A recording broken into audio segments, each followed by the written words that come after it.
Hello and a warm welcome from the pop-up studio of the German Ministry for Food and Agriculture here in Berlin. It's wonderful, ladies and gentlemen, that you have joined us on your devices, whatever they may be, and you're going to join us also in the debate in the next 3 days on the importance on healthy and sustainable school nutrition. You may or may not know that the policies against hunger conferences have a long history. They've actually been organized by the ministry since 2003, and this year it is the question of the most important issue, that is the question of how do we feed our children around the globe, and basically that is of course happening in schools. Now this year of course it's a good year for food and agriculture and the concentration on that, simply because there's also the big UN Food Systems Conference that's going to happen in September in New York. But the Policies Against Hunger Conference has been one that has been established, as I said, for a number of years now. And the intention is actually the same: moving hunger and malnutrition into the spotlight of international discussions on food security. And the motto of this year is very, very important because it covers an issue that has not always been in the spotlight. This year we're going to talk about the Joint Action for Healthy and Sustainable School Nutrition. We know that malnutrition is especially rampant for children and for women, and that burning issue has to be tackled, and especially in COVID-19 times, ladies and gentlemen, that has been a particularly bad and burning issue, and you all Sobretudo em tempos de corona, isto é de facto tema muito importante e todos sabem isso, e ao longo dos próximos 3 dias as discussões, os debates vão girar precisamente sobre essa temática da alimentação escolar. Portanto, vamos olhar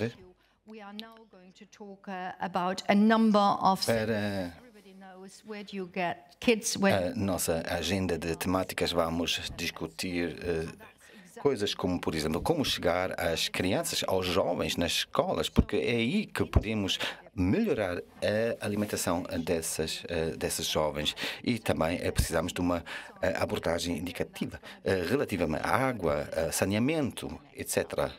Portanto, nós queremos então debruçar-nos sobre esses temas ao longo dos próximos 3 dias. A pandemia do coronavírus e a recuperação após a crise significa que olhemos com muita atenção para aquilo que funciona, para aquilo que não funciona, as lições a tirar e a quem será necessário para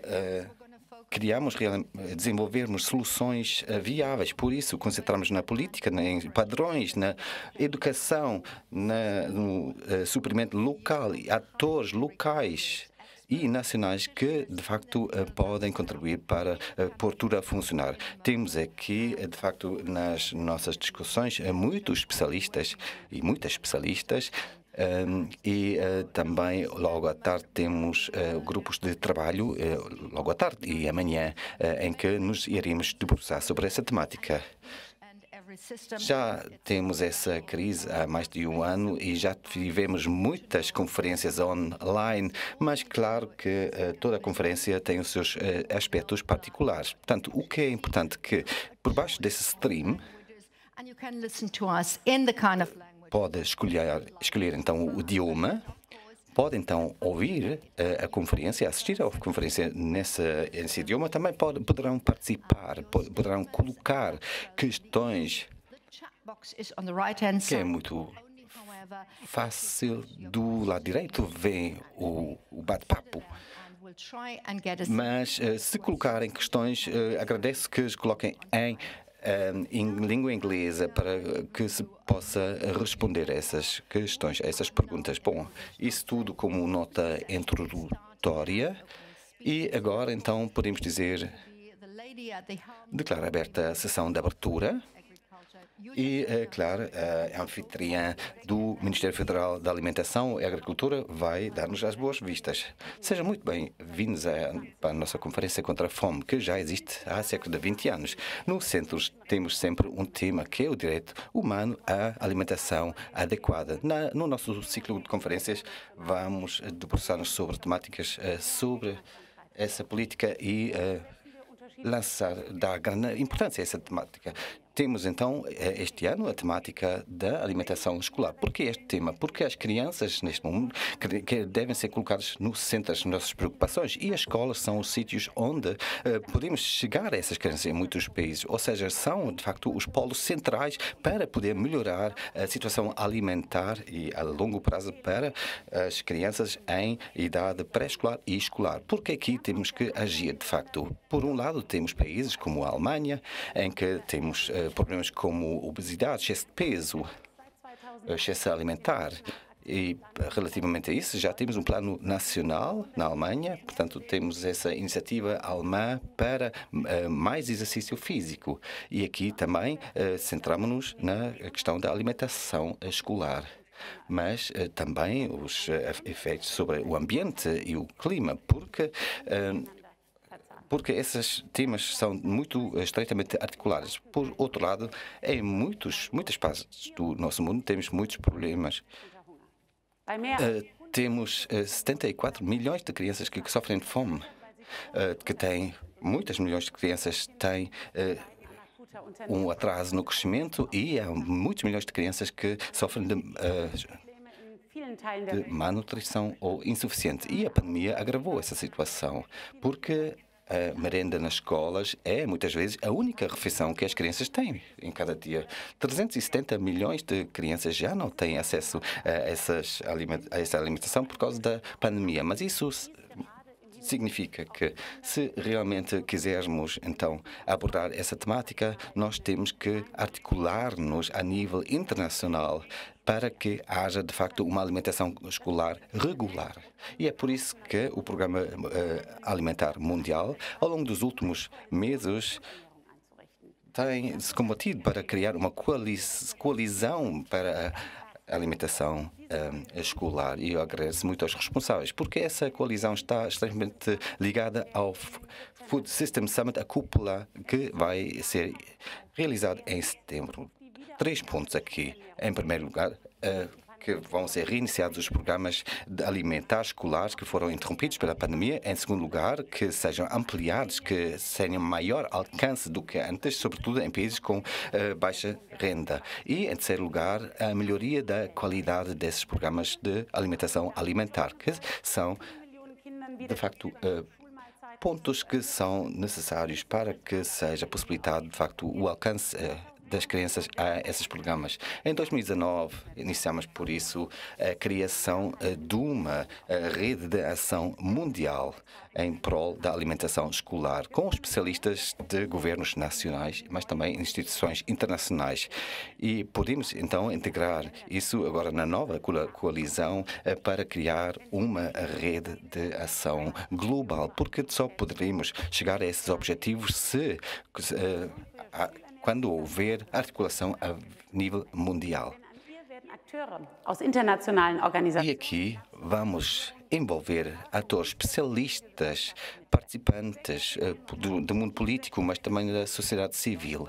Senhoras e senhores, tenho muito orgulho que nós, alemães, vamos participar dessa iniciativa, mas também fiquei muito satisfeita por ser convidada a ser parte do Comitê Executivo.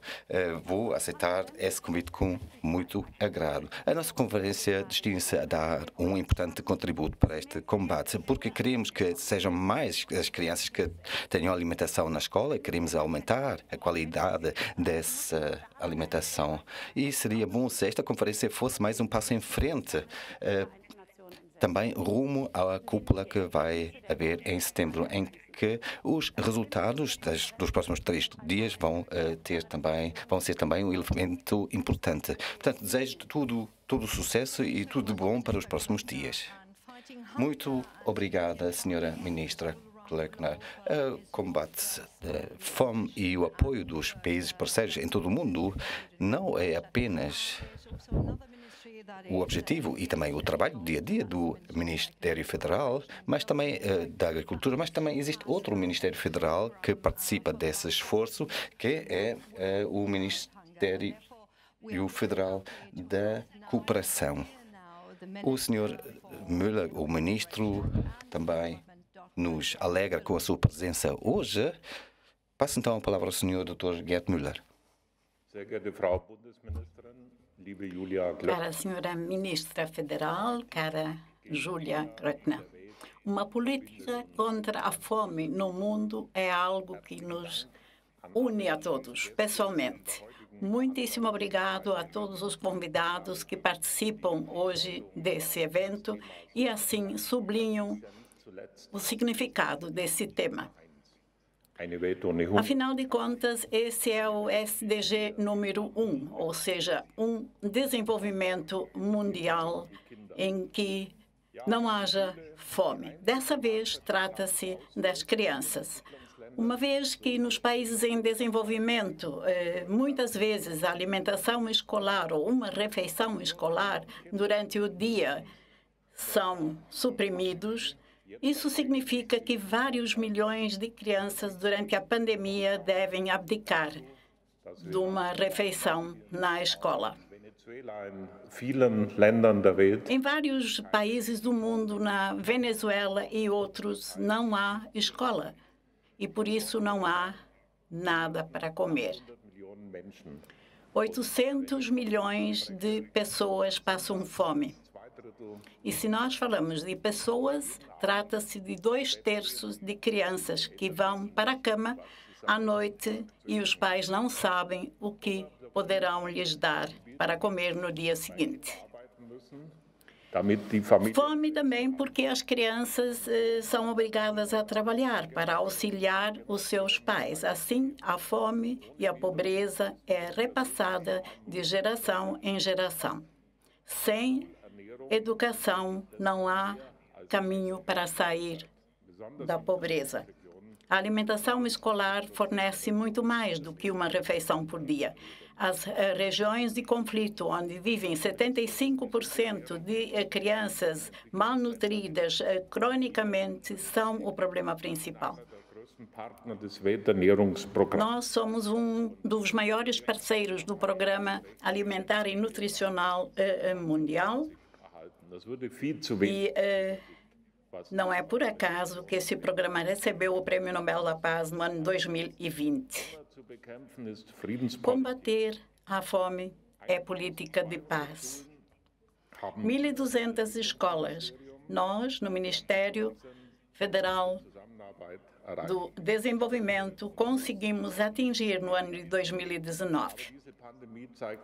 Mas essa pandemia mostra também que é necessária uma mudança paradigmática.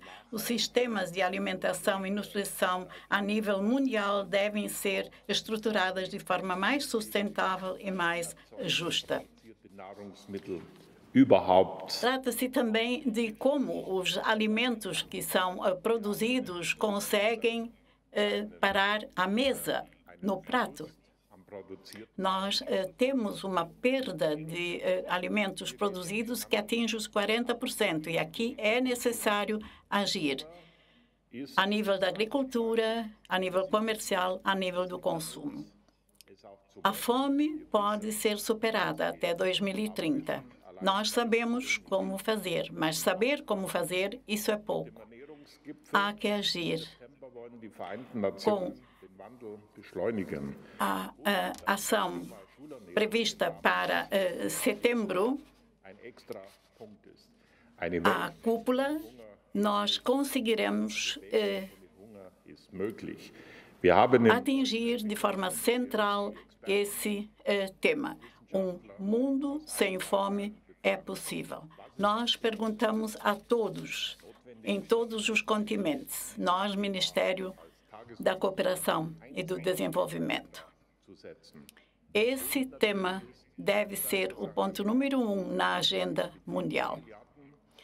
40 bilhões de dólares poderão ser investidos até 2030 em infraestrutura, em agricultura, em economia alimentar e nutricional e acabar, assim, com a fome no mundo. Isso não é uma meta fenomenal, mas há que agir, há que fazer mais. Os estados, as organizações, o setor econômico, a academia, a sociedade civil, porque trata-se do nosso futuro e do futuro dos nossos filhos, das nossas crianças. Muitíssimo obrigado ao Ministério da Alimentação e da Agricultura, à minha colega Julia Klopna. E temos os primeiros passos conjuntos nessa via. Com isso, nós ouvimos os discursos iniciais.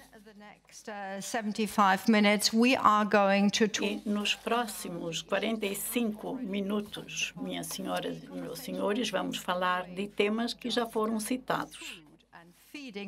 Não se trata apenas de alimentação e nutrição, e sim trata-se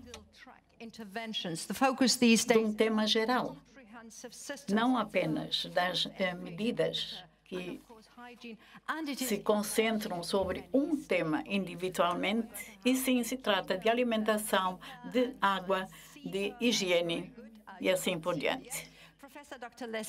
Nós temos aqui agora o Dr. Leslie Drake, do Imperial College de Londres, e vai falar sobre esse tema.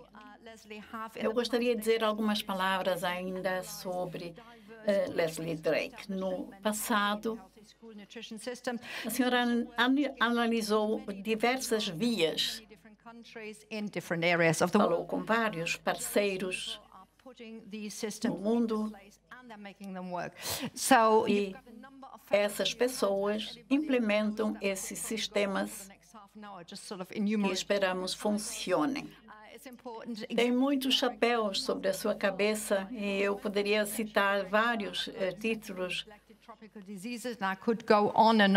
como vice-diretora da Aliança para a Pesquisa, mas concentra-se, sobretudo, sobre a saúde e o desenvolvimento de crianças em países de baixa renda. Tem a palavra, senhora Drake. Muitíssimo obrigado. Muitíssimo obrigada por essas palavras de introdução. A minha mensagem fundamental é a seguinte, sobretudo considerando o COVID-19.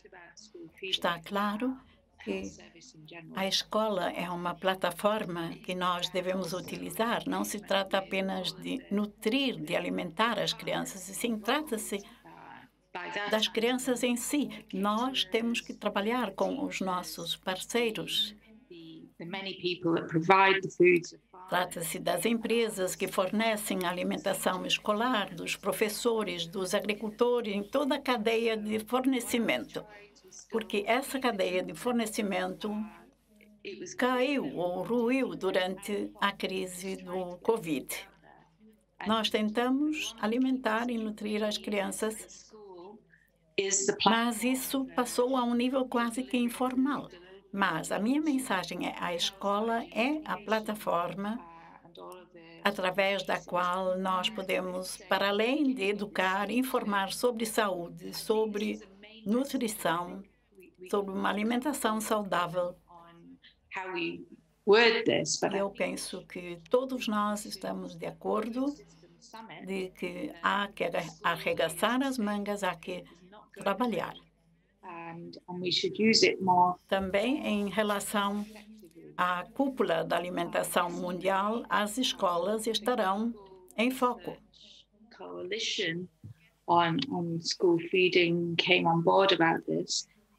Ontem, a Coalizão para a Alimentação Escolar, da PAM, também falou sobre esse tema.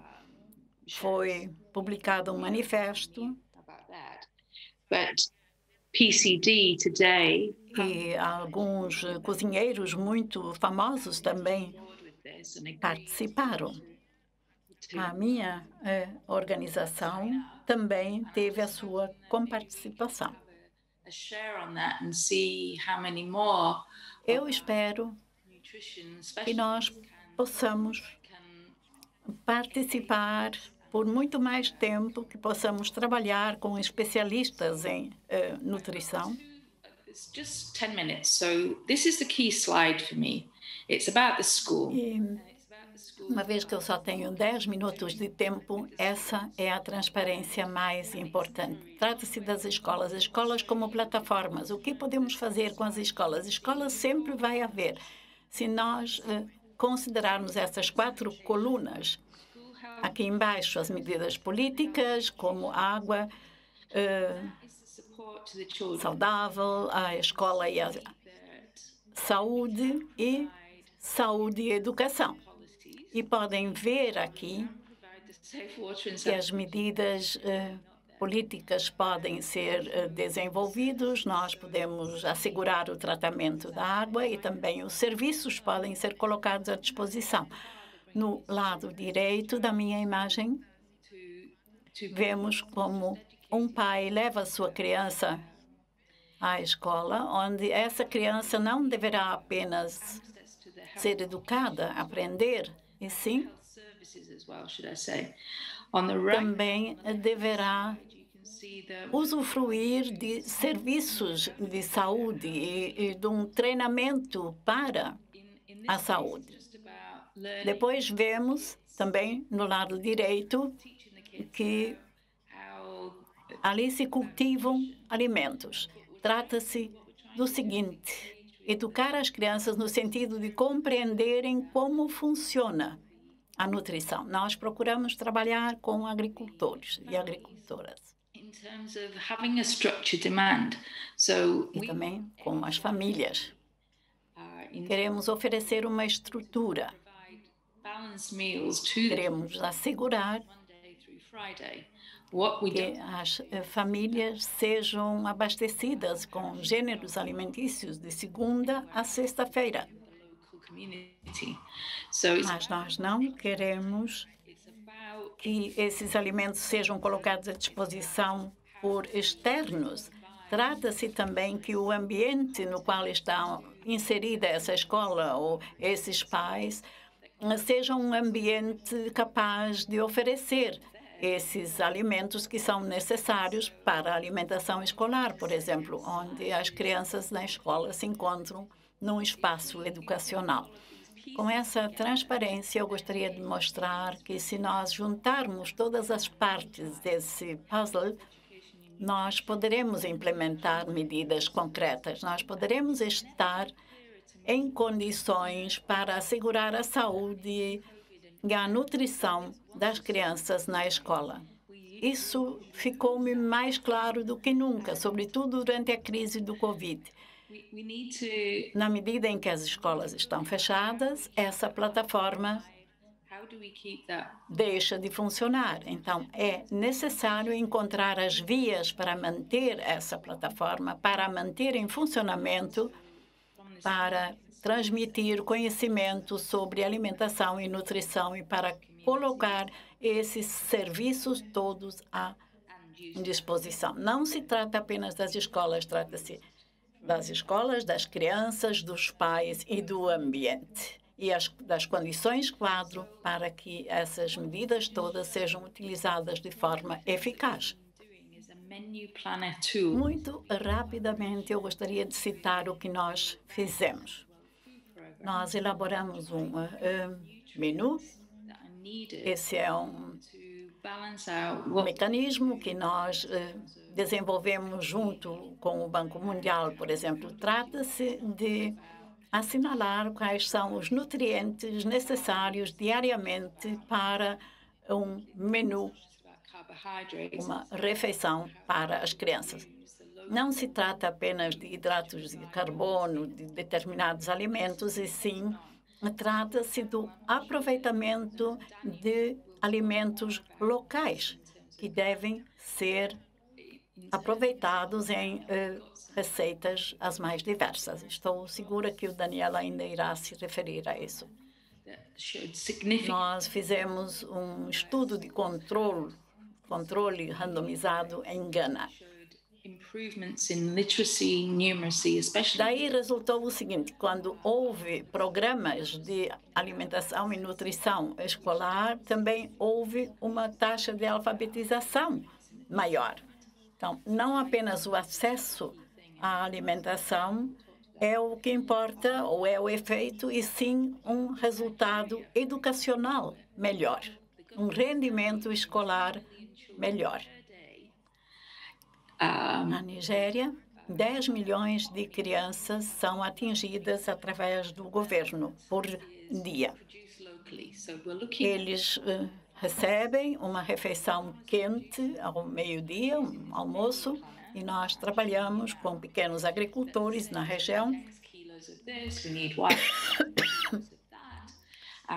junto com o nosso plano, onde vem indicado que nós necessitamos tantos quilos de batata, tantos quilos disso e daquilo, e assim asseguramos que as crianças realmente recebam refeições com esses ingredientes, ou seja, um almoço saudável e adequado.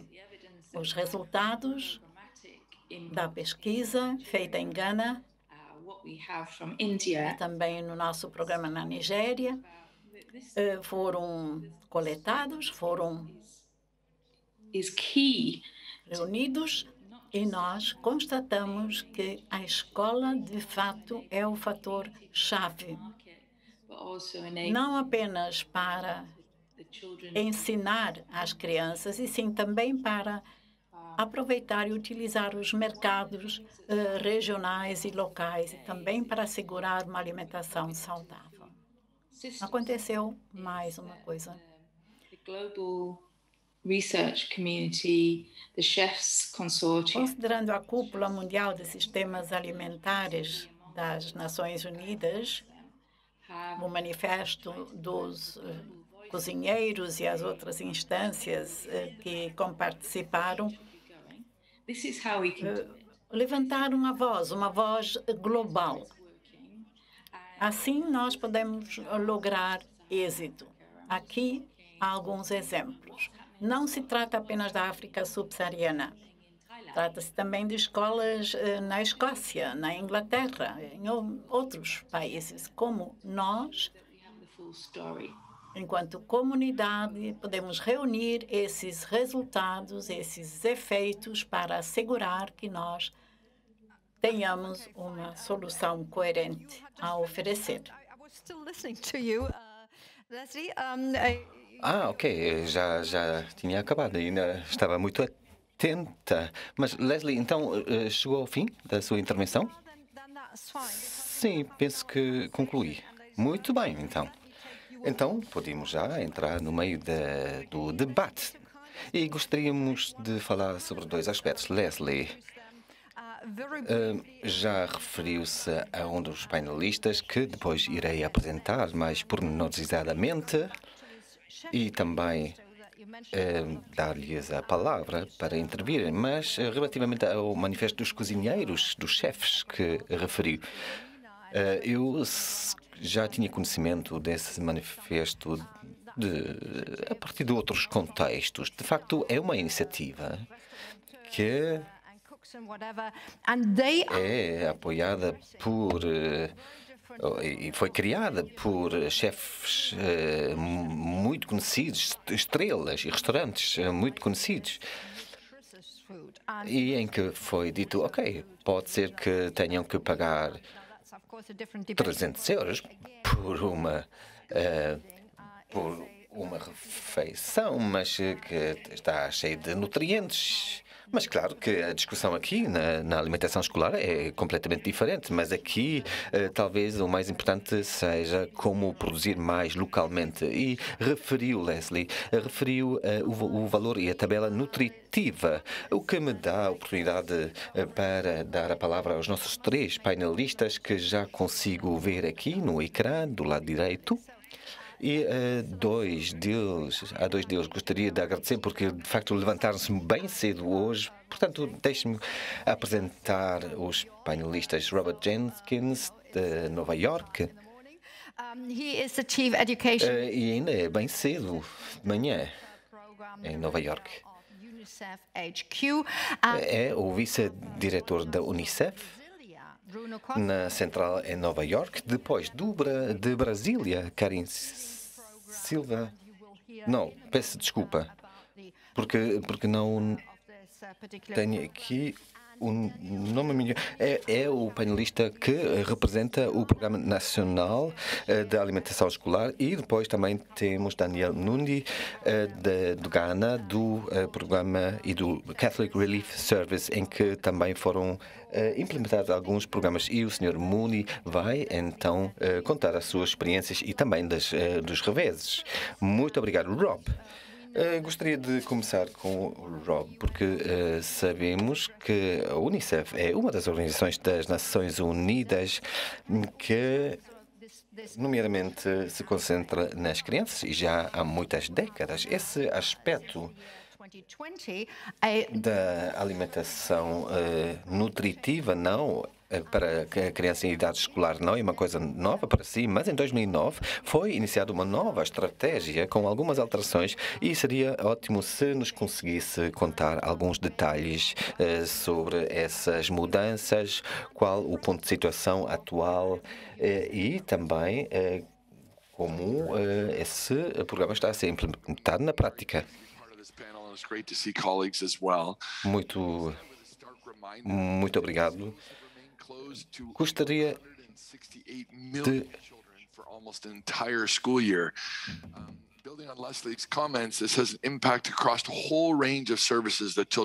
De facto, são muitos serviços a que as crianças têm acesso nas escolas. Quando houve o ensino à distância, de facto, houve uma grande mudança. Dessas milhões de crianças, uma grande parte já não conseguimos alcançá-las.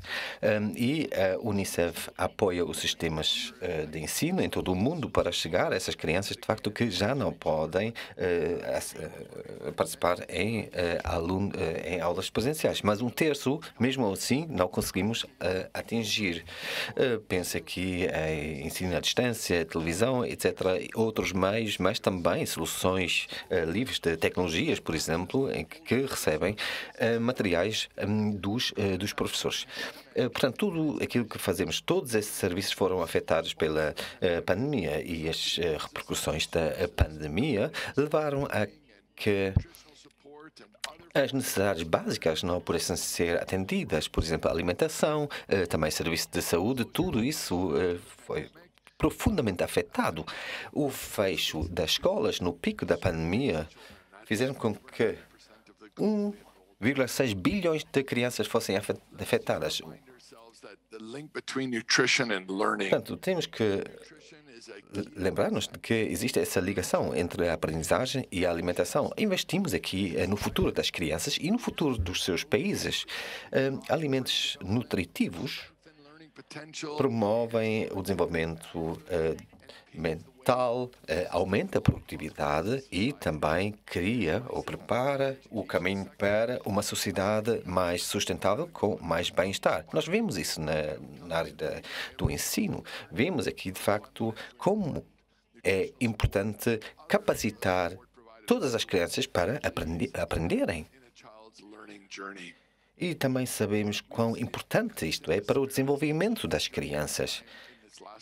Vemos muitas discrepâncias e cada vez mais nestes tempos, nestes 14 a 15 meses, há enormes diferenças que já existiam antes na área do ensino, mas que foram agravadas com esta crise. E claro que crianças subnutridas não podem aprender tão bem como crianças bem alimentadas, mas a subnutrição e a malnutrição tem repercussões extremamente negativas, sobretudo nas crianças mais novas, relativamente ao desenvolvimento mental, etc. Para os jovens também de facto, tem repercussões negativas. A pandemia fez com que uma série de serviços oferecidos na escola, por exemplo, de serviços de saúde, mas também outros tipos de apoio, foram reduzidos em 30% nos países de baixa renda. E isso tem enorme repercussão sobre crianças marginalizadas. Portanto, em primeiro lugar, nós temos que nos ocupar primeiro com a disponibilização de alimentos às crianças. Trabalhamos com parceiros, precisamos de uma enorme rede de saúde e de alimentos entre essas escolas. Portanto, nós temos que olhar para vários serviços nas escolas e nós fizemos isso, nós apoiamos uma série de programas em todo o mundo. 144 milhões de crianças pudessem ser envolvidas assim nos programas de crianças subnutridas que já tinham algum atraso no seu desenvolvimento, no seu crescimento. Nós queremos também combater depois a subnutrição grave. Portanto, nessas áreas nós reforçamos a nossa cooperação. Quais são as lições a tirar dos últimos meses? Nos programas de alimentação escolar é muito importante, sobretudo nestes tempos difíceis, que as crianças e os pais em todo o mundo needs to be a part of a comprehensive range of services at school, including mental health and psychosocial support. Now more than tenha, de facto, esse acesso ao sistema alimentar, porque, de facto, é um elemento crucial, mas também precisam de outro tipo de serviços de saúde, etc. Nós conseguimos alcançar muitos milhares de crianças com essas iniciativas de apoio e vamos ampliar isso ainda mais. Existem aqui alguns estudos em nossa ponte que também podemos debater aqui. Sabemos, de facto, o enorme, o papel crucial das escolas na satisfação dessas necessidades básicas. Nós queremos chegar a essas crianças, sobretudo também a crianças marginalizadas, a grupos marginalizados. Nós apoiamos esse apoio alimentar, mas também emocional e econômico. Muito obrigado por este convite. Bom, muito obrigado, Robert. Iremos depois voltar a esse assunto, depois de termos ouvido todos, e antecipo com grande satisfação o debate vivo. Só tenho aqui uma imagem bastante pequena, mas se quiserem de facto participar, tem que fazer um pequeno sinal se quiserem realmente usar a palavra. Vamos então passar para o Brasil. Só dizendo que podem sempre colocar perguntas aqui aos nossos painelistas, podem introduzi-las no bate-papo, só para recordar isso. Bruno, muito obrigado por se juntar a nós, também se ter levantado muito cedo. Uma coisa fascinante sobre a situação no Brasil, em que existe esse Programa Nacional de Alimentação Escolar para mais de 40 milhões de alunos em todo o país, e nós sabemos todo o tamanho desse país, do Brasil, oferecem, de facto, alimentação segura e saudável nas escolas, mas também muito importante, e aquilo que me surpreendeu muito, que dentro desses programas do Ministério também criaram essa regra que 30% desses alimentos são de origem local. Portanto, essa é uma exigência nesse programa de alimentação. Portanto, isso é de facto muito fascinante, a meu ver. E só um breve comentário, só uma breve apresentação, Bruno Costa. Portanto, é de facto a pessoa certa para responder a essas perguntas, porque teve um papel central na implementação desse programa e também fez muitas outras coisas, mas pronto. Portanto, Bruno, passa então-lhe a palavra. Como é que conseguiu implementar um tal programa num país continental, como é o Brasil? Muito bom dia a todos, boa tarde, boa noite, dependendo do lugar do mundo onde as pessoas estejam assistindo. Como percebem, eu estou falando em português, pelo que foi combinado. Espero que a interpretação esteja funcionando para todos. Se precisar, podem me sinalizar que eu posso falar inglês, mas se o português estiver funcionando, acho importante também marcar a língua portuguesa dentro do tema da alimentação escolar. Bom, então, de fato, o Brasil tem uma responsabilidade de alimentação escolar compartilhada entre o governo federal e os governos de estado e governos municipais, os governos locais. E o governo federal atende com o programa de alimentação escolar a 43 milhões de estudantes, mais ou menos, que são todos os estudantes das escolas públicas no Brasil. Então, o universo é esse, são 160 mil escolas no Brasil, escolas públicas, com 43 milhões de estudantes em mais de 5.500 municípios, cidades no país. Essa dimensão toda do programa de alimentação escolar traz uma necessidade básica de ser um programa sustentável. A agricultura familiar, as compras locais, é uma das bases da sustentabilidade desse programa. Mas quando a lei de 2009 foi construída e implementada no Brasil, ela foi construída em cima de 3 pilares. Um deles é a própria lei que dá sustentabilidade independente da mudança de gestão política no país, de governo, um orçamento específico, público para alimentação escolar, o que significa que, em algum momento, os gestores tiveram que criar esse orçamento. Ele existia para outras áreas de atuação do governo e, em algum momento, foi definido que para a alimentação teria que ser prioritário, então houve a construção desse orçamento. E, finalmente, a articulação com as compras locais, com os agricultores familiares, o que faz com que a produção seja regular, garantida, fresca, saudável e não haja necessidade de importação de alimentos para o programa de alimentação escolar, por exemplo. Então, esses 3 alicerces do programa de alimentação escolar garantem a sustentabilidade que a gente conhece do programa brasileiro.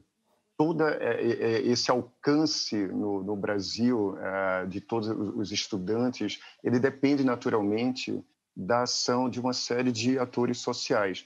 Então, não basta ter a lei ou a previsão da compra local, mas é preciso que os gestores locais de governos municipais estejam sensibilizados para essas compras locais dos agricultores familiares.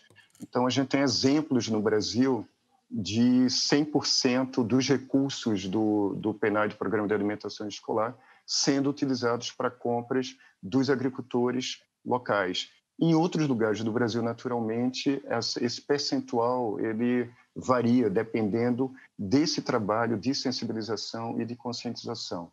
Ainda dentro dos 30% dos agricultores locais, há grupos prioritários. Por exemplo, se entre os agricultores familiares a gente tem indígenas, né? Populações indígenas ou populações quilombolas, que são populações afrodescendentes de escravizados aqui no Brasil, ou assentados da reforma agrária, que são populações do campo que tiveram a terra cedida para a plantação, esses grupos, por serem grupos mais vulneráveis, eles têm prioridade de venda para alimentação escolar. Então, é preciso que, para que isso funcione, o gestor tenha um trabalho junto a esses grupos de agricultores familiares de informação do direito que eles têm, de assistência técnica, de financiamento, para que eles possam produzir o suficiente para fornecer para a alimentação escolar. A gente costuma dizer que o processo de implementação de um programa de alimentação escolar, ele tem início, tem meio, mas não tem fim, porque é preciso que esse processo de ir a campo, de conversar com agricultores familiares em potencial, com os gestores, ele precisa ser feito a cada ano, né? Nos últimos 2, 3 anos, no Brasil, nós conseguimos incluir mais de 300 índios que até agora não estavam cadastrados como agricultores familiares.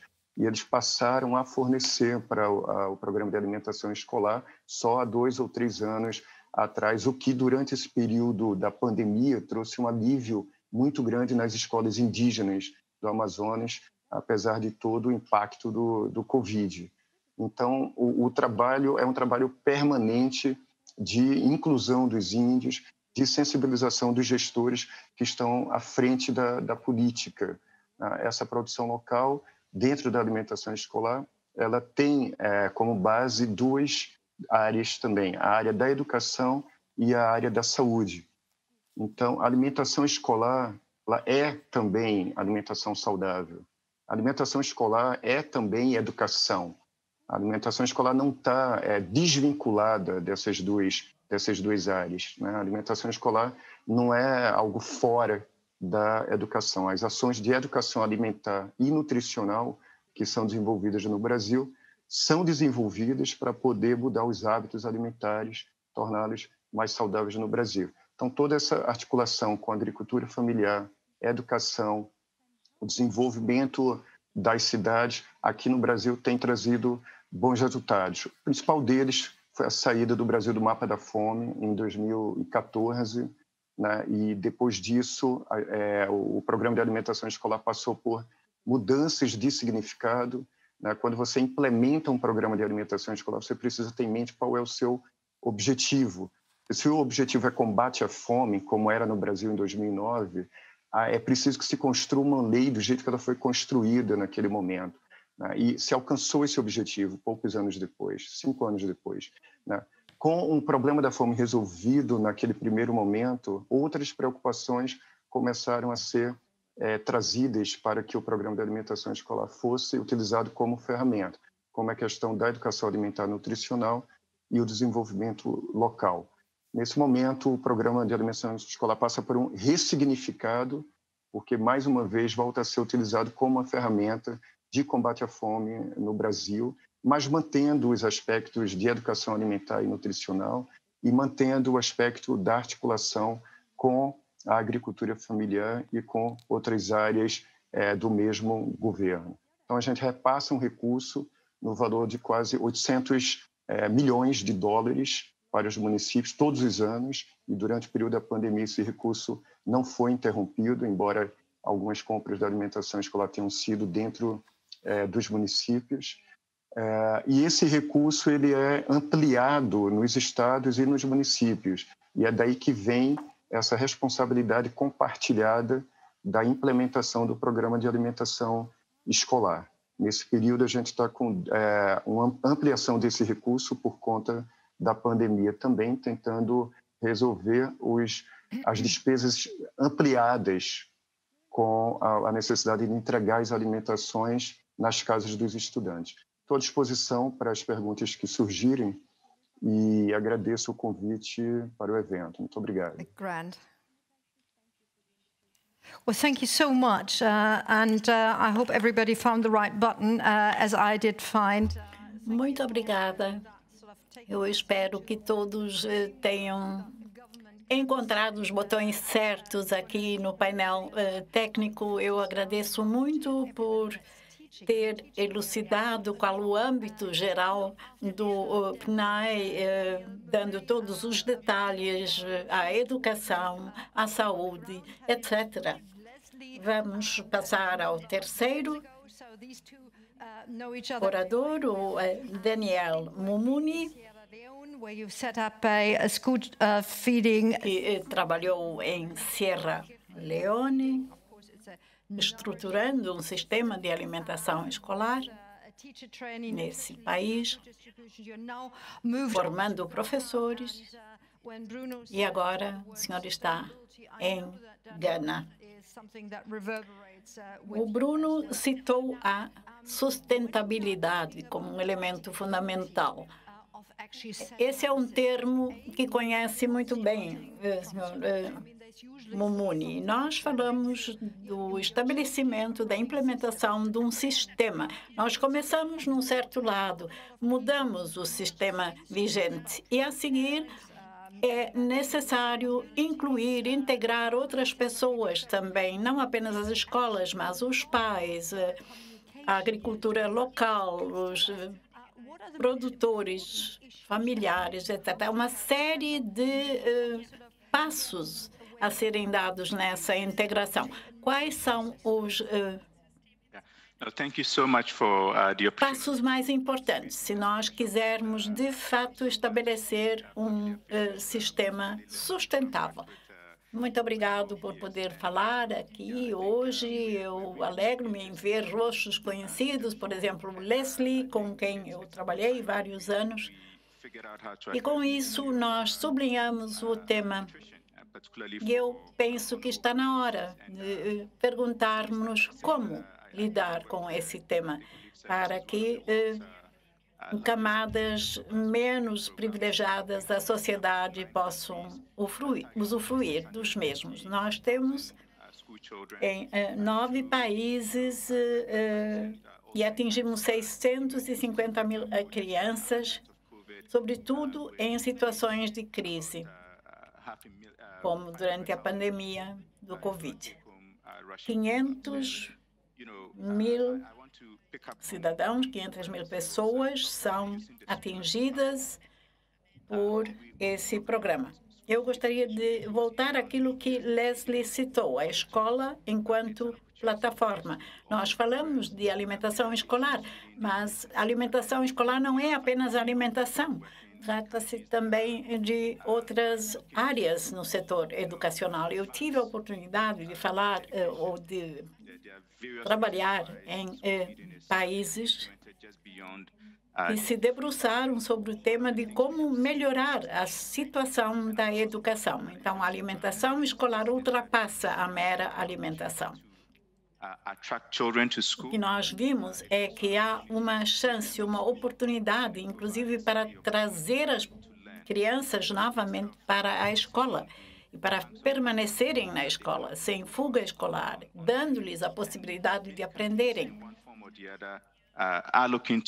As crianças não são obrigadas, assim, a tratarem elas próprias da sua alimentação. Elas podem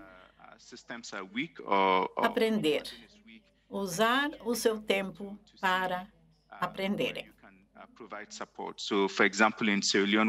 Quando os sistemas não funcionam bem, é necessário auscultar e verificar onde dar os respectivos apoios. Eu trabalhei alguns anos também num projeto das Nações Unidas, por exemplo, na Nigéria.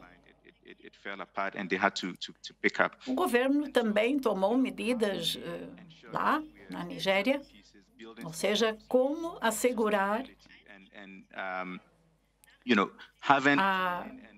união das peças do puzzle, como elaborar um sistema sustentável e como apoiar os governos e as comunidades locais de forma eficaz. É preciso analisar o que funciona e o que não funciona. E modelos específicos dentro dos respectivos contextos podem ser aplicados, porque há modelos diferentes de alimentação escolar e modelos diferentes de fornecimento de alimentos às escolas.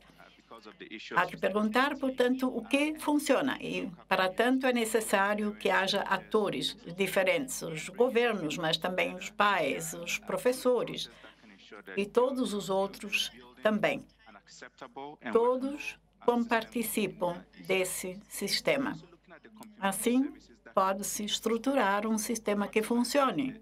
E, para além disso, é necessário que haja prestações e serviços que mantêm o sistema em funcionamento. Um programa de alimentação escolar não se restringe à própria alimentação e nutrição. Necessitamos de outras coisas também. Podemos verificar o que é necessário fazer em termos de treinamento para um comportamento alimentar e nutricional adequado. Nós formamos pessoas sobre essa temática.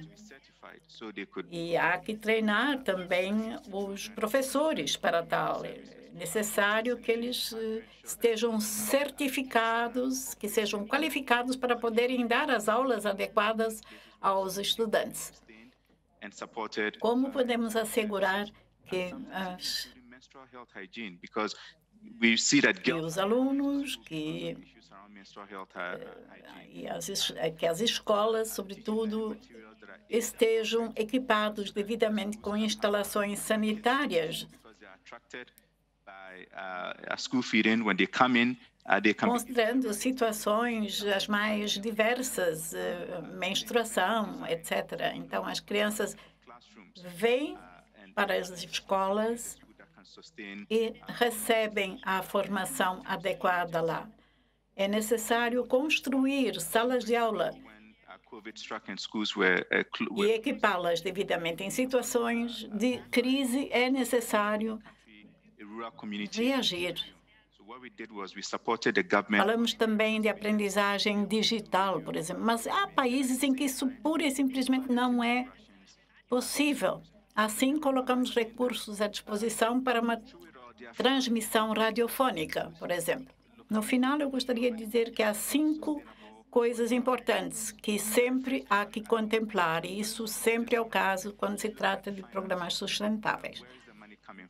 Foi dito já, o financiamento é um tema importante. De onde vêm as verbas? Como são distribuídas? Isso parece simples, mas não é. Mesmo quando há dinheiro à disposição, como distribuí-lo é uma questão importante. Como chegam esses recursos lá onde devem chegar?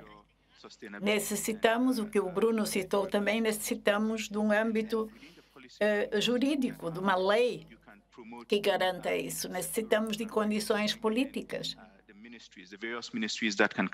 Como podemos assegurar a cooperação interministerial e fomentá-la? E que modelos utilizamos nesse sentido? Quem executa os programas a nível nacional?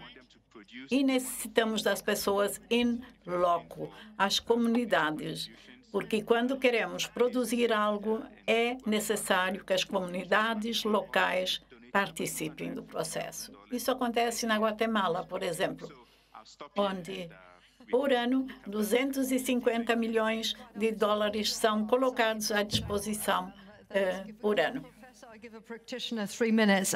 Bom, ao ouvi-lo, verificamos que é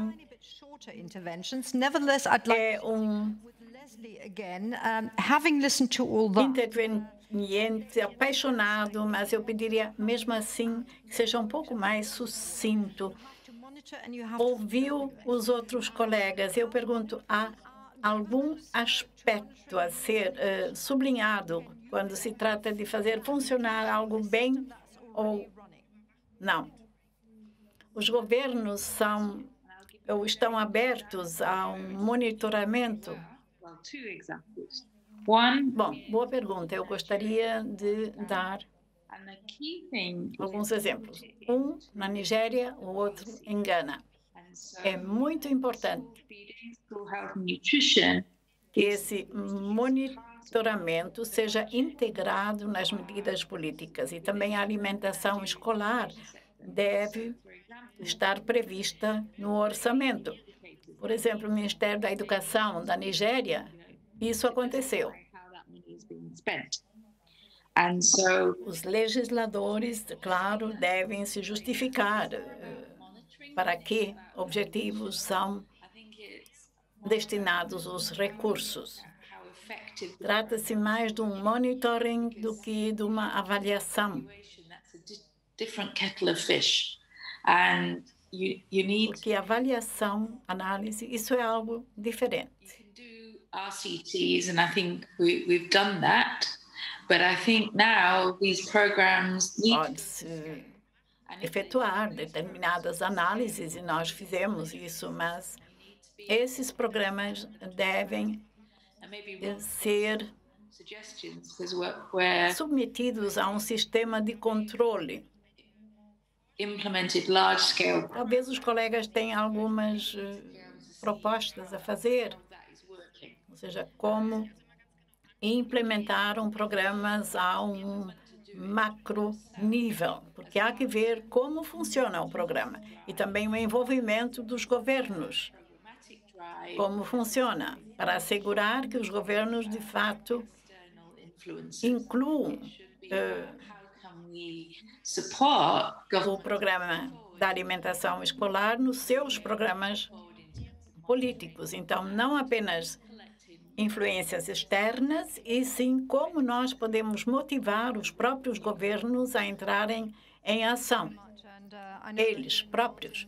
Não sei se o Robert quer dizer alguma coisa. Muito obrigado. Sei que tem uma participação muito importante nesses programas que, por sua vez, se espelham nas várias medidas dos países. Rob, o Covid-19 teve muitos efeitos, e eu li um artigo onde constava que várias comunidades se auto-organizaram porque as escolas estavam fechadas. Por isso eu pergunto, quais são os seus receios no sentido de que esse ano tenha efeitos também no setor da saúde? A reabertura das escolas poderia contribuir para que as crianças não sejam tão vitimizadas, e como nós podemos incluir as comunidades? Há várias formas, medidas proativas para atingir crianças que sofreram com o fechamento das escolas. Também há medidas governamentais para trazer novamente essas crianças para dentro das escolas. Também durante a crise do ébola na África Ocidental, as escolas fecharam durante 6 meses.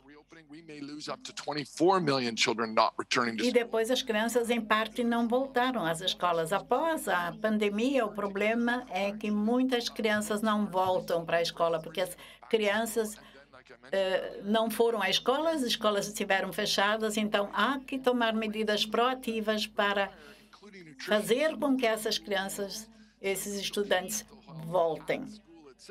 Alimentação escolar, apoio psicossocial na escola podem ser fatores que, juntamente com o ensino normal, podem atrair novamente os estudantes. A escola está aberta, mas também, claro, trata-se de apoiar as famílias para que elas possam mandar as crianças à escola novamente. E isso é um grande desafio para muitos estudantes, mas há elementos muito positivos que mostram que isso funciona. Sim. De facto, é muito importante que realmente que se assegure que as crianças voltem às escolas, porque muitas vezes também as crianças depois têm que apoiar, têm que trabalhar para apoiar as famílias. Muito obrigado, senhoras e senhores. Eu tenho algumas perguntas que recebi aqui através do bate-papo e que vou utilizar para enriquecer aqui o nosso debate. Bruno falou sobre as comunidades. Aliás, sobre os municípios que também assumem responsabilidade para esses programas. E perguntei a Leslie sobre o monitoring. Agora, a questão, qual é o controle que o governo tem a nível municipal?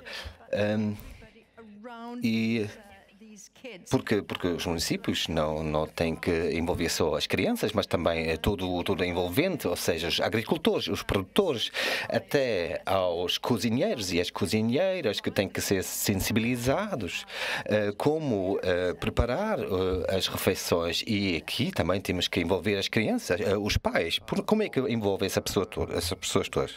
Nessa responsabilidade compartilhada, o recurso federal sai do governo federal, as normas são estabelecidas no âmbito do governo federal, tanto as normas da nutrição quanto o percentual da agricultura familiar. O monitoramento, a fiscalização também são realizadas pelo governo federal em nível local, dos municípios e dos gestores. Ao final de cada ano, os governadores e prefeitos precisam enviar as notas fiscais de toda a compra dos produtos da alimentação escolar para que a análise da prestação de contas seja feita aqui no governo central, no governo federal. E, além dos órgãos de controle que existem no Brasil e que também fazem esse acompanhamento, o PNAE tem previsto na lei um Conselho de Alimentação Escolar, que é do controle social. Ele é construído na comunidade por pais e mães de alunos, professores, diretores de escola, mas também vizinhos da escola que entendem a necessidade de fazer o acompanhamento da alimentação escolar, saber o que o prefeito está comprando para aquela escola, se na escola está faltando ou não alimentação escolar. E esse Conselho de Alimentação Escolar, ele também envia para o governo central um relatório explicando o que ele encontrou ao longo daquele ano. Fora isso, o Programa de Alimentação Escolar ele envolve diversos atores sociais, né? Muitos stakeholders. Então, você tem desde os gestores que estão numa prefeitura ou no governo, o diretor da escola, a nutricionista, que talvez seja uma das profissionais centrais que elabora o cardápio, incluindo os gêneros do agricultor familiar, que é o outro ator social envolvido.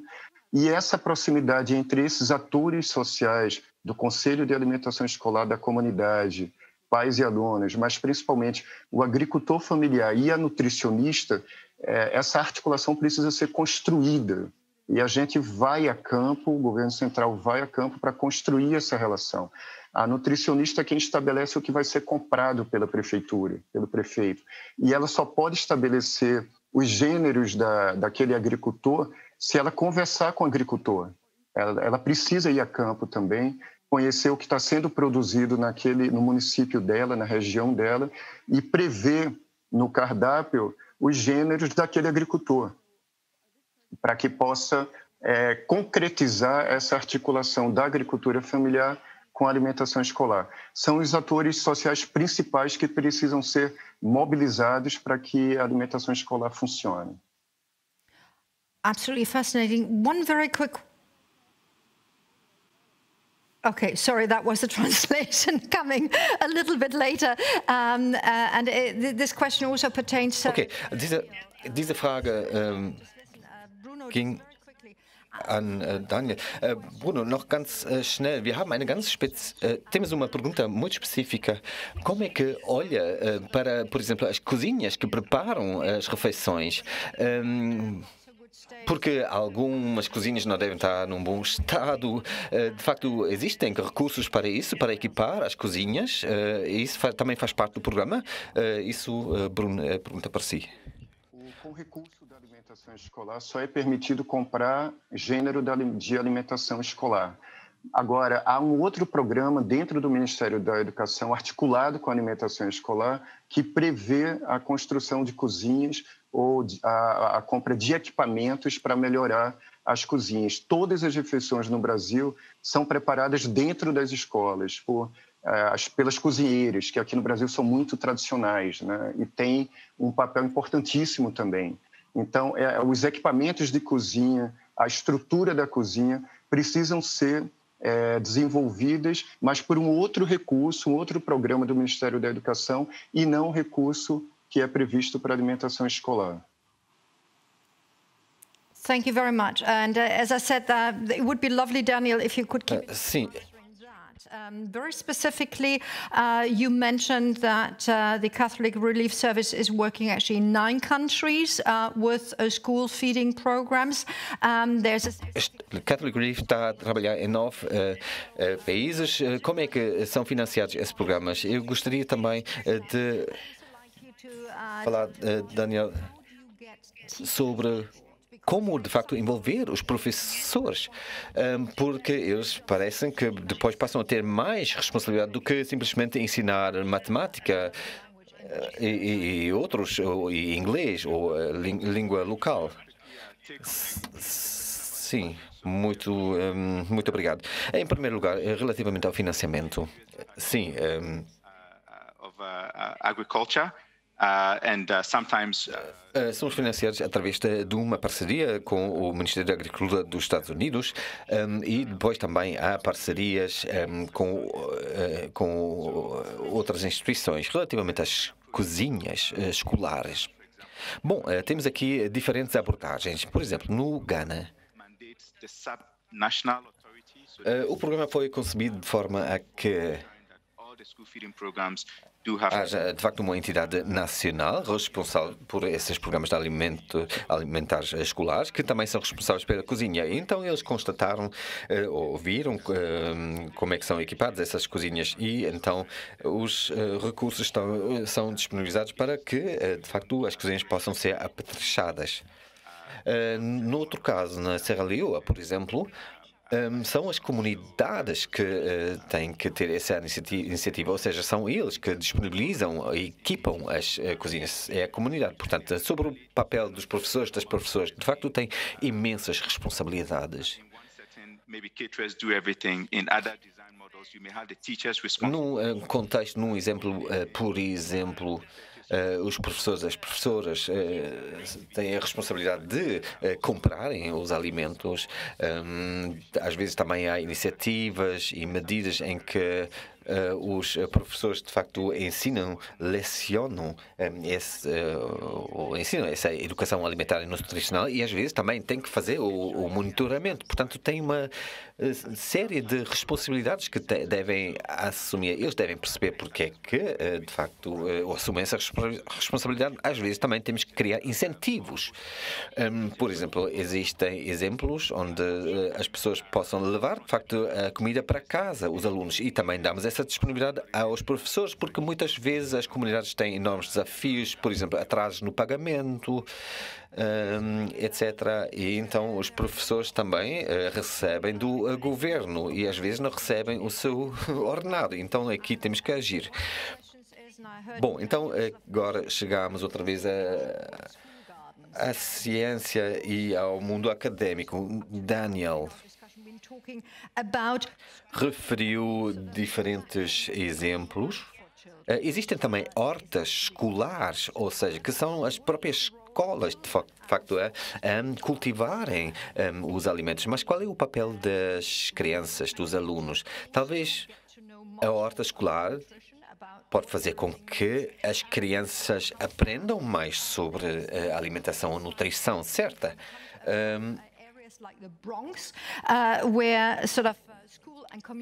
Existem, por exemplo, casos em países em que foram criados ou são criadas hortas escolares para mostrar às comunidades de que são feitas as refeições, quais são os alimentos que fazem parte desses alimentos. Como envolver melhor as crianças? Bom, as hortas escolares são, de facto, uma medida educativa. Aqui as crianças têm a possibilidade de ver como são produzidos os alimentos e também é uma forma de eles compreenderem o valor nutritivo de cada alimento. E há pouco mostrei que a composição nutricional também é importante, ou seja, as crianças perceberem de onde é que vêm as proteínas, de onde é que vêm os carboidratos.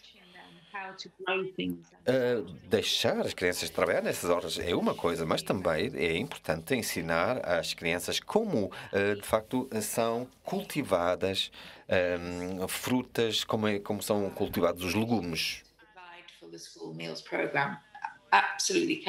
Portanto, de facto, as crianças devem ser envolvidas, mas não devem ser eles os responsáveis por haver, depois, no fim do dia, esses produtos.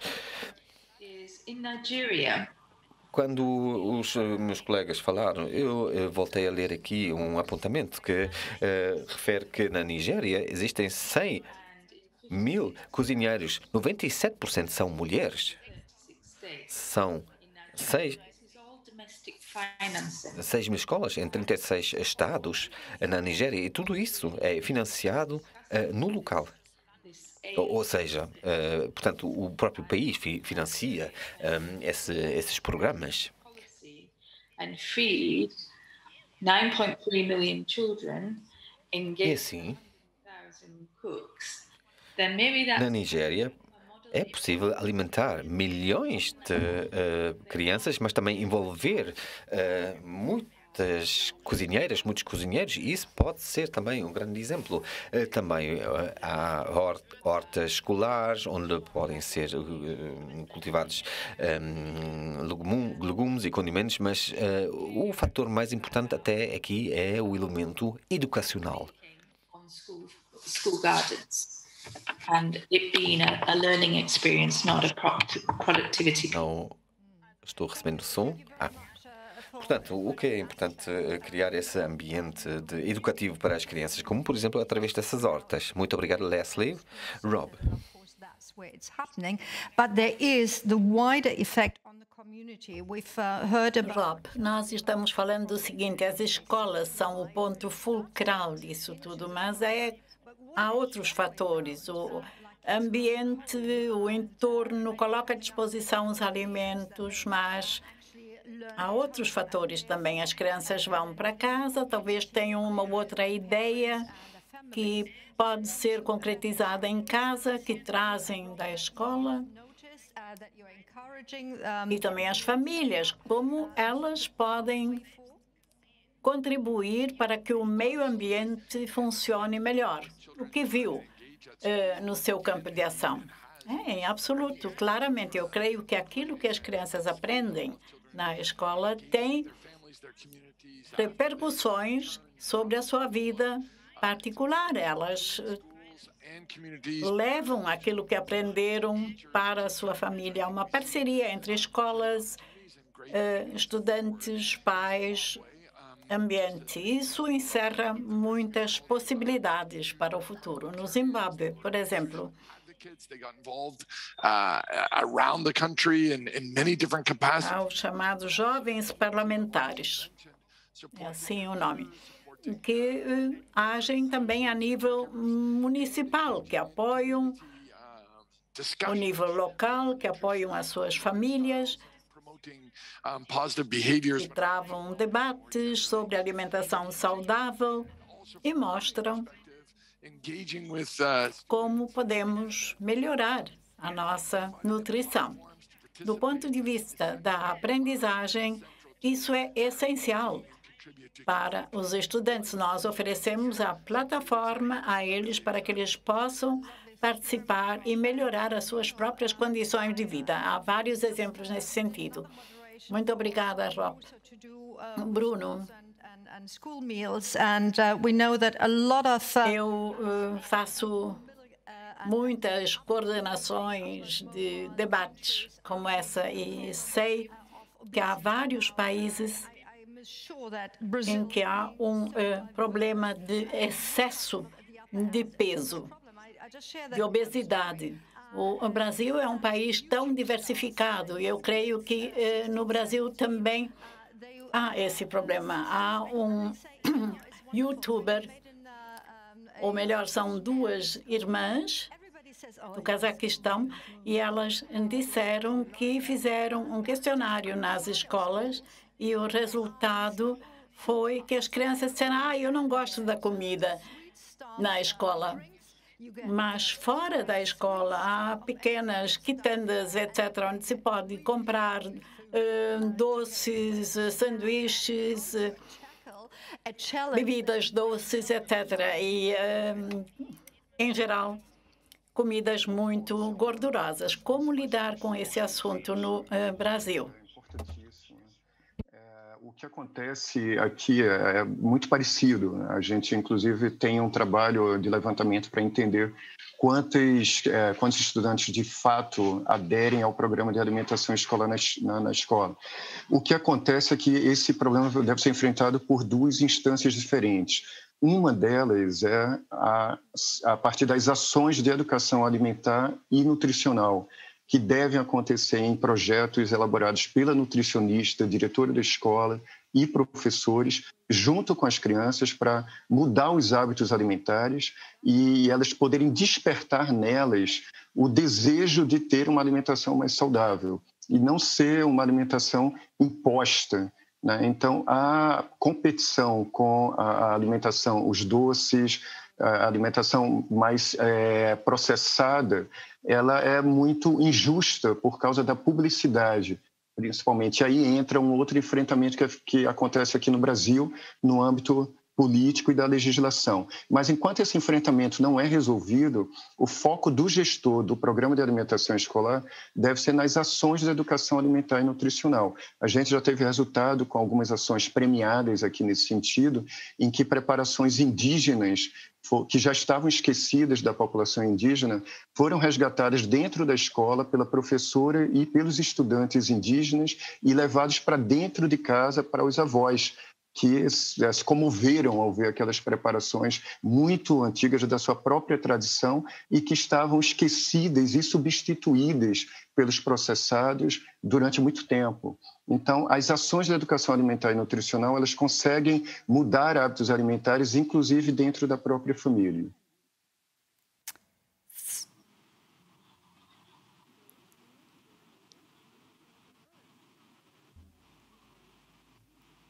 Thank you so much. I'm quite sure that everybody else who's been listening to the English version also had to wait. Muitíssimo obrigada. Eu tive que esperar pela interpretação inglesa para ouvir tudo o que você disse, Bruno. Muito obrigada. Lamentavelmente, só temos mais 10 minutos à disposição. E eu gostaria que cada um de vocês diga algumas palavras, o que querem transmitir às pessoas, o que as pessoas devem memorizar e levar para casa. Uma pergunta. Trata-se de mudar a narrativa. Foi dito, nós necessitamos de uma formação, de uma educação para alimentação e nutrição, e isso em ligação com as escolas. Como podemos mudar essa narrativa? Rápida resposta. Bom, fundamentalmente, nós temos que verificar o que nós não temos, o que nos falta. Há que levar em conta a população indígena, aquilo que o Bruno já referiu. Há que ver o que está disponível a nível local. Há que combinar vários fatores e vários alimentos para podermos fazer um cardápio adequado.Esse cardápio não deve ser uma coisa sofisticada, há que verificar o que está à disposição a nível local, mas sempre com o objetivo de que o valor nutritivo seja superior àquilo que talvez tenhamos tido. Tudo isso para assegurar que criemos uma alimentação e refeições boas e nutritivas. Muito obrigada. Há que resumir, então, cada um de vocês aquilo que é o mais importante, aquilo que deve ser enfrentado e modificado para que, quando nos encontrarmos em 5 anos, possamos lograr êxito. Quais são os pontos mais importantes para os próximos 5 anos? Nós devemos agir de uma forma maior, mais macro. Necessitamos de uma alimentação escolar mais abrangente. Grupos marginalizados devem ser incluídos. Há que considerar a saúde, fazer a respectiva educação e há que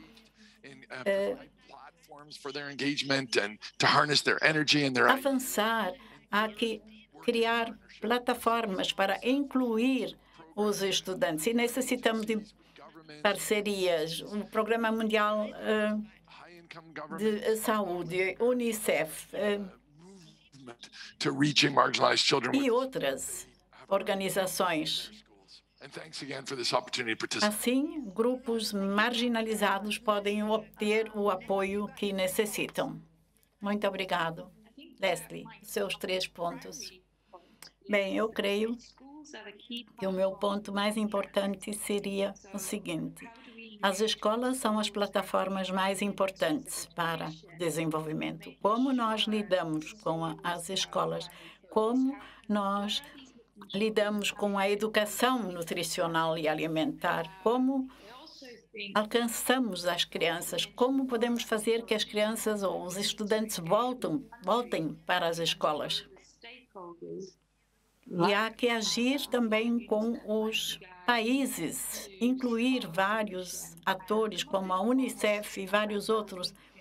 Há que criar uma coalizão para conseguir uma retomada, uma recuperação após a crise. Eu falei com o Rob já, mas eu creio que ele salientou o ponto principal. Onde estão os professores e as professoras? Como motivar os estudantes a voltarem para as escolas? Sim, nós necessitamos das comunidades locais e da sua ação. E pergunto também onde está a cadeia de fornecimento, de onde provém o financiamento.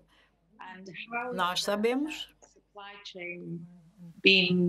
o que podemos fazer de segunda a sexta-feira, obrigatoriamente, para fortalecer cadeias de fornecimento. Claro que nós não temos todos a mesma opinião, mas essa agora é a minha opinião pessoal. Fortalecer as cadeias de fornecimento. Como sustentar e fortalecer a alimentação escolar, sobretudo em países onde os alunos devem voltar para a escola. Muito obrigada. Isso foi uma resposta longa. Agora, o Bruno tem que ser um pouco mais rápido. Uma é decisão política, que é também decisão de gestão, porque é com a decisão de gestão que se pode colocar recurso necessário para isso. A segunda questão é a articulação entre as diferentes áreas, Ministério da Agricultura, Ministério da Saúde, Ministério da Educação, o que a lei aqui no Brasil conseguiu fazer muito bem. Mas o terceiro ponto, e que eu acho que é o mais importante para o Brasil hoje, é a sensibilização de todos esses atores sociais. É preciso que também os gestores e as nutricionistas no local pensem da forma como nós pensamos aqui, que tenhamos essa consciência da ferramenta importante que é a alimentação escolar para poder transformar as vidas da maneira necessária. Então, é preciso que haja um trabalho de sensibilização de todos esses atores. Wonderful. Thank you very much. Sensitizing is key. Muito obrigada. Criar consciência. Isso é agora a passagem para o Daniel. Os seus 3 pontos. Nós devemos verificar qual é a estrutura dos programas. Necessitamos de uma estrutura melhor. Os programas devem ser mais abrangentes. E nós devemos verificar quais são os nossos grupos-alvo. Há que ser realistas. Nós dispomos de recursos para resolver problemas. Como atingir os grupos marginalizados? Como fazer com que possam usufruir desses serviços? E há que verificar também quais são as soluções apropriadas. Por exemplo, propriedade ou parcerias.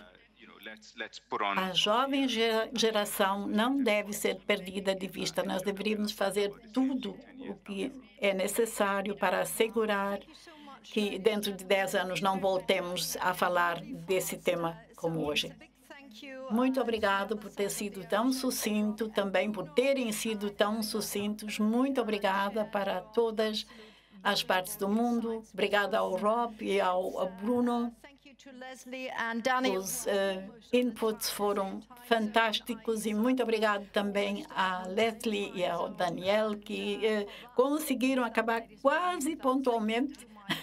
E com isso, minhas senhoras e meus senhores, mais uma vez, obrigada a todos os participantes desse debate. Obrigada pelas perguntas feitas no chat que nós tentamos responder. Agora tem algum tempo à disposição, um dia e meio, para se encontrarem nos grupos de trabalho. Há 4 grupos diferentes de trabalho e há peritos e especialistas que vão participar. Temos, por exemplo, representantes políticos, cientistas e vários outros. Ideias interessantes são intercambiadas e nós alegramos-nos em reencontrarmos-nos às 14 horas, horário de Berlim, e para ouvir os resultados. Quem ouvir só o stream chegou ao final aqui. Nós nos reencontraremos na sexta-feira, sendo que não se trata apenas de ouvir quais são os resultados dos grupos de trabalho, e sim queremos preparar também o caminho para o futuro. Vamos ouvir o David Beasley, o programa de alimentação mundial, que recebeu o Prêmio Nobel. Isso já foi no ano passado, isso já foi dito. Essa é uma iniciativa muito importante para a alimentação e nutrição de pessoas em todo o mundo. Outro tema que vamos tratar na sexta-feira é a coalizão para a alimentação escolar. Ela já foi citada aqui várias vezes. Eu espero que tenham aproveitado essa 1h30 conosco. Nós tivemos realmente um avanço, um início dinâmico nessa conferência política contra a fome no mundo. Muito sucesso a todos e até sexta-feira aqui em Berlim. Muito obrigada.